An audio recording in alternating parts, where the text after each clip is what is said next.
Hi, I'm Dr. Martha Calihan from Five Stones Wellness. We're going to talk today about supplements. Are you thinking about taking supplements? Has somebody told you you should or that you might need them? Because here's some of the information that you really need to know.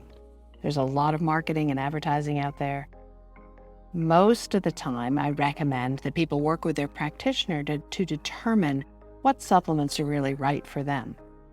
That being said, there are some very common, generally okay to take supplements that most of us can take.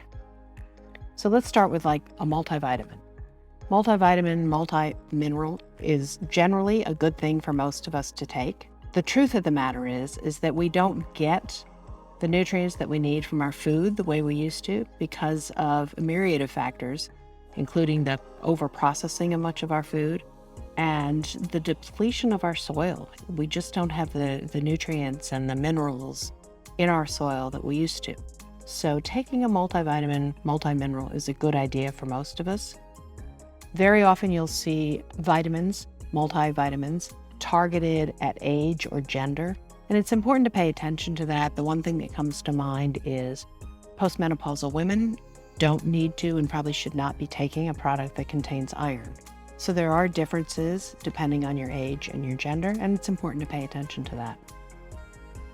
Fish oil is something that a lot of us take, and it's a really useful supplement, particularly targeted at decreasing inflammation.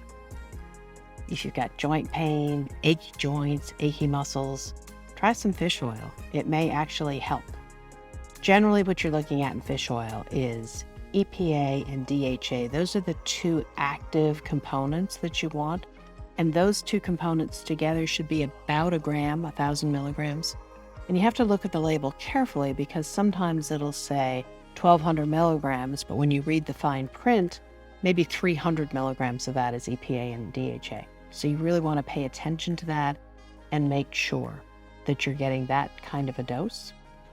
The other thing to think about in fish oil particularly is quality. You don't want a fish oil that tastes or smells like fish. Usually that's rancid oil.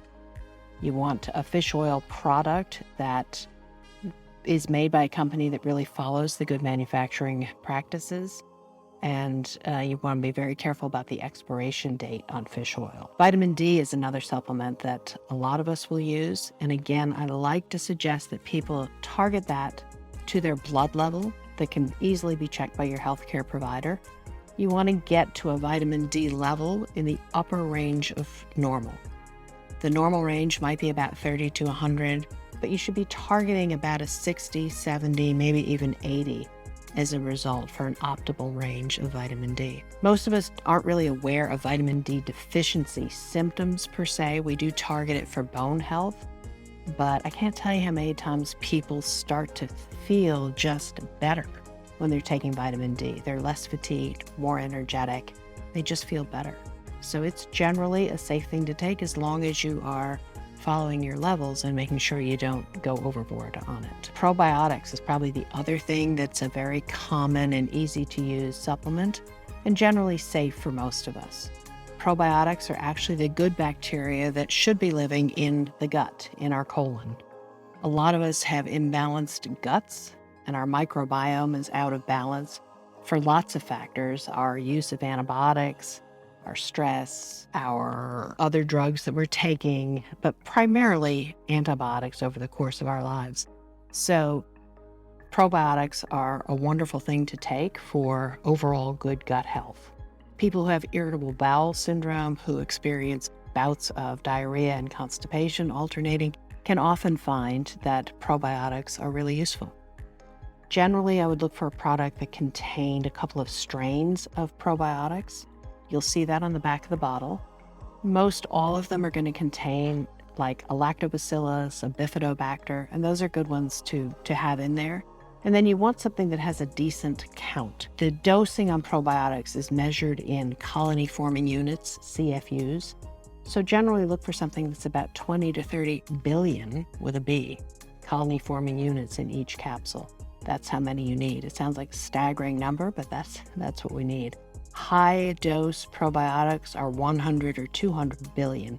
So at 20 to 30, it's not really that huge a dose, despite how big a number that sounds like. So I would say if people want to just start some supplements for health, multivitamin, probiotic, fish oil, and maybe vitamin D, depending on your level, are good ones to start with. And then beyond that, what you might need yourself for your personalized health recommendation can be determined working with your healthcare provider.